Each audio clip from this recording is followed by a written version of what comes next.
Sebelum lanjut nonton video ini, jika kalian suka dengan channel Pegawai Jalanan, silahkan kalian support kami dengan cara subscribe dan klik tanda loncengnya. Silahkan gunakan headset Anda untuk mendapatkan kualitas suara yang jernih.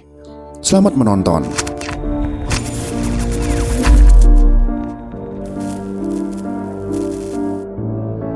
Tangan, kemudian saya diseret, tapi samar-samar mendengar kata-kata Yani wis dipateni. Marilah bersama-sama kita menafsir kehendak Allah Subhanahu wa Ta'ala masih memperpanjang nyawa Sukitman, saksi kunci dan utama pada peristiwa kelam awal Oktober tahun 1965 di Lubang Buaya. Seluruh jenderal dan korban penculikan lain meninggal dengan cara yang tak wajar oleh aksi keji anggota Partai Komunis Indonesia.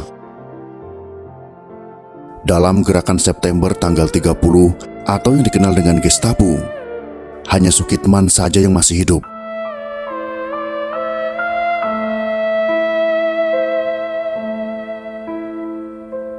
Gusti Allah yang menguasai hidup dan matinya manusia pasti memiliki kehendak di balik masih hidupnya Sukitman.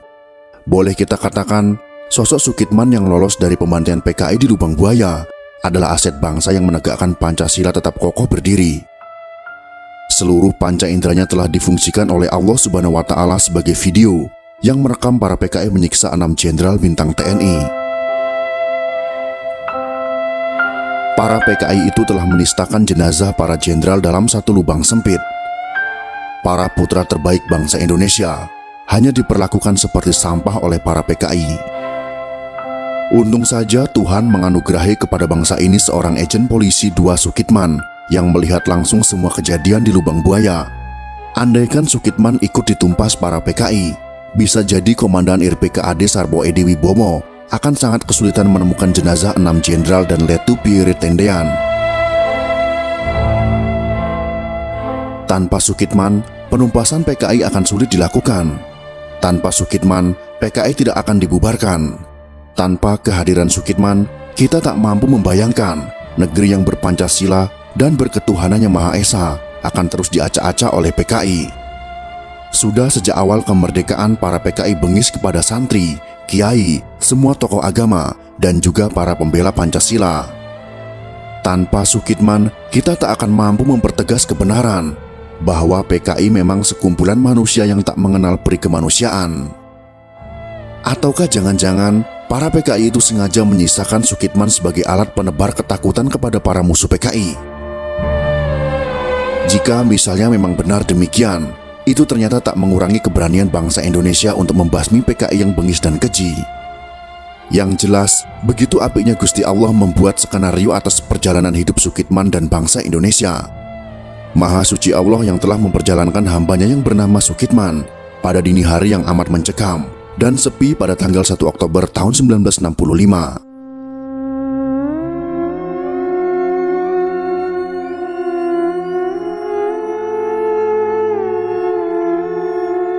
Saat itu Sukitman sedang mendapat tugas jaga di Guest House Iskandariyah atau Wisma Angkatan Udara Republik Indonesia untuk menjaga tamu dari negara Korea dan tamu men garis miring Pangal. Sukitman juga bersama rekannya, yaitu agen polisi tingkat 2 bernama Sutarno. Setelah mengadakan pemeriksaan di sekitar tempat jaga dan diyakini dalam keadaan aman, Sukitman dan Sutarno duduk sambil bersenda gurau. Di pagi buta itu, tiba-tiba keduanya mendengar tembakan beberapa kali.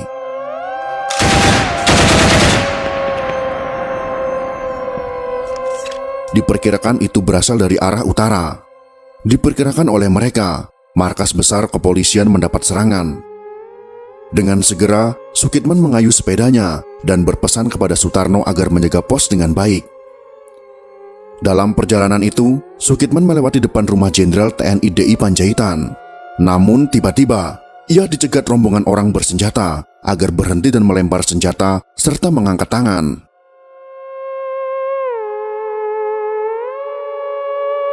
Pencegat mengira Sukitman adalah ajudan DI Panjaitan yang sedang diculik. Akhirnya Sukitman disiksa, diikat, lalu matanya ditutup dengan kain.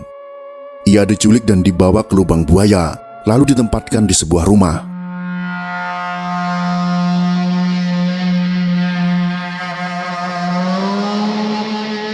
Pada pagi 1 Oktober tahun 1965 itu, Sukitman menyaksikan dengan mata kepala sendiri kesadisan PKI yang terdiri dari Gerwani dan pemuda rakyat.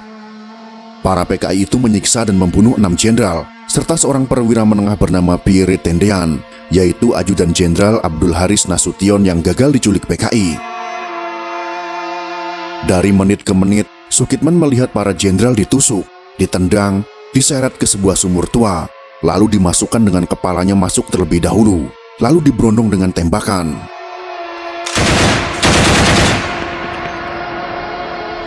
Brengseknya menurut Sukitman, setiap kali menerjunkan mayat, para PKI selalu meneriakkan, "Ganyang Kabir." Kabir di sini memiliki maksud yaitu kapitalis birokrat. Itulah sebutan untuk para PKI kepada para jenderal yang dibunuhnya. Sukitman merasa ngeri dan takut. Ia lantas pura-pura mati agar tak disiksa oleh pasukan biadab itu. Setelah pembantaian selesai, Gerwani serta pemuda rakyat mencari dedaunan sebagai penghilang jejak. Mereka lalu pergi. Sukitman dibiarkan saja. Ia dianggap sosok yang kecil dan tak berguna. Tidak perlu dipastikan mati atau hidup. Mungkin bagi PKI, Sukitman hanyalah lalat sepele yang dipukul sekali tepuk langsung tewas.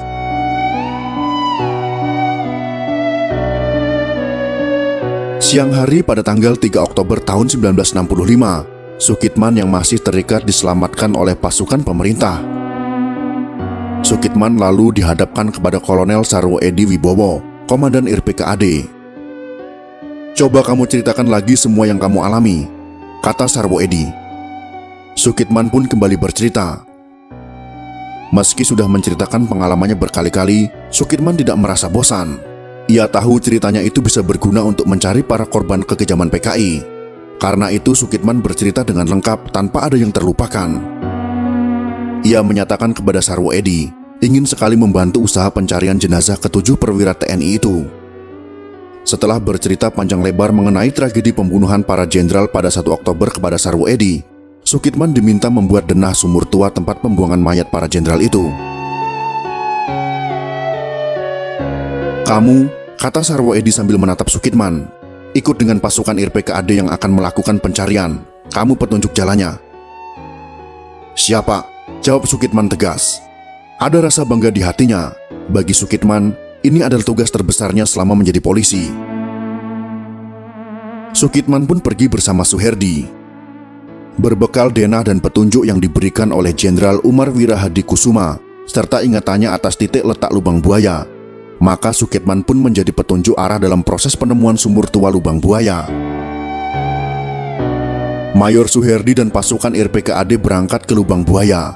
Sukitman memusatkan pikirannya untuk mengingat-ingat kembali daerah yang pernah didatanginya. Begitu tiba di tengah kebun karet di lubang buaya, Sukitman lompat turun dari mobil. Ia berjalan cepat ke arah sumur tua. Pasukan IRPKAD mengikuti di belakangnya.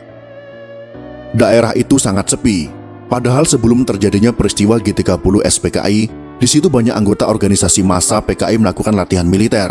Pemuda rakyat, Gerwani, Pertindo, Sopsi, dan lain sebagainya berlatih dengan semangat. Latihan yang disiapkan untuk pemberontakan itu berkedok latihan sukarelawan untuk membantu perjuangan Dewi Kora menentang Malaysia. Dalam usahanya melakukan kudeta, pengkhianatan, dan pemberontakan G30 SPKI, Aidit telah menjadikan daerah lubang buaya sebagai basis kekuatan. Di tempat itu pula, ke-7 perwira TNI disiksa, dibunuh, dan dikuburkan jadi satu dalam sebuah sumur tua. Mereka dianggap sebagai penghalang bagi PKI dalam melakukan rencana busuk mereka. Pasukan IRPKAD memeriksa daerah di sekitar lubang buaya.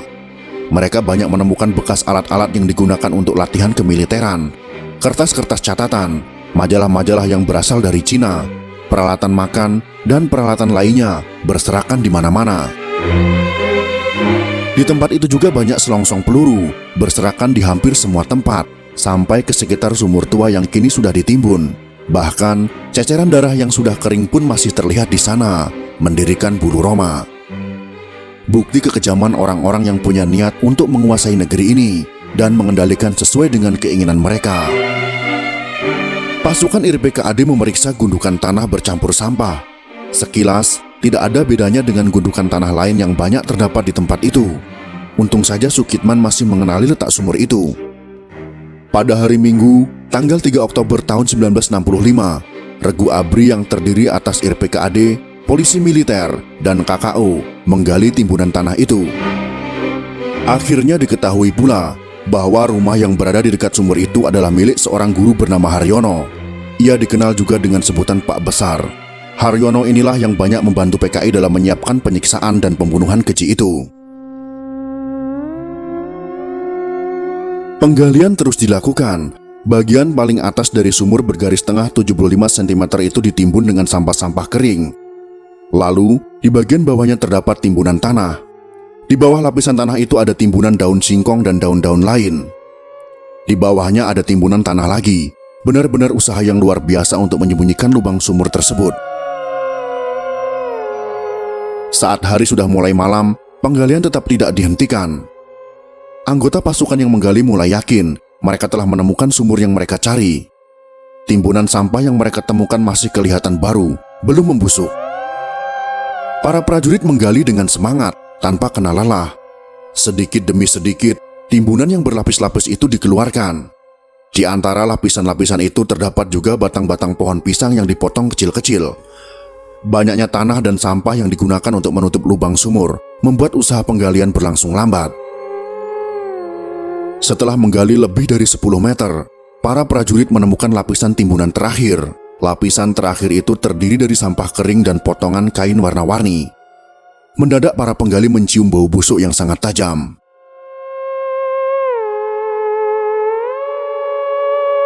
Pada pukul 22 malam waktu Indonesia Barat, para penggali meneteskan air mata mereka.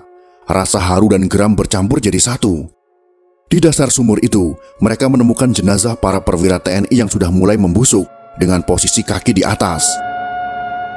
Kolonel Sarwo Edi yang sudah datang sejak pukul 19 waktu Indonesia Barat juga ikut terharu.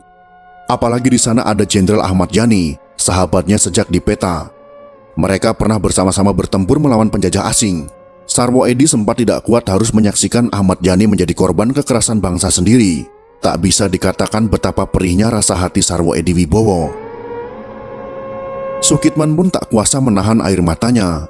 Apalagi kini ia tahu 7 orang yang disiksa dan dibunuh di hadapannya adalah orang-orang yang telah mengabdikan dirinya kepada bangsa dan negara. Sarwo Edi menghampiri Sukitman. "Kamu harus hati-hati, jangan pergi kemana-mana dulu," kata Sarwo Edi menasihati Sukitman. "Keselamatanmu mungkin terancam. Sebaiknya kamu copot semua tanda pengenalmu." Sukitman mengangguk-angguk. Ia cemas juga. Namun, Sukitman sama sekali tidak menyesal telah menunjukkan tempat ini kepada tentara. Mungkin ini bisa dianggap sebagai bentuk pengabdiannya kepada negara. Ia sendiri juga alat negara. Para tentara yang melakukan penggalian mengangkat ke-7 jenazah itu. Ini bukan mengerjakan tugas yang mudah, karena sumur itu memiliki kedalaman 12 meter dan sangat sempit. Sebenarnya dalam proses pencarian itu, Sukitman hampir putus asa karena tempat itu telah ditimbun sampah dan dedaunan.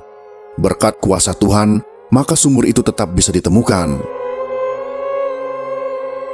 Dengan bantuan dari pasukan Katak KKO, pada tanggal 4 Oktober tahun 1965, pukul 8 waktu Indonesia Barat, 6 jenazah perwira tinggi dan seorang perwira pertama Angkatan Darat yang dibunuh anggota G30 SPKI diangkat keluar dari lubang sumur tua. Pangkostrat Maijen Soeharto ikut juga menyaksikan peristiwa memilukan itu.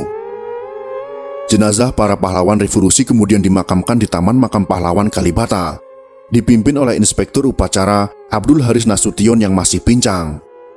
Putri Abdul Haris Nasution yang masih TK, yaitu Ade Irma Suryani Nasution, juga terbunuh oleh berondongan senjata pemberontak PKI.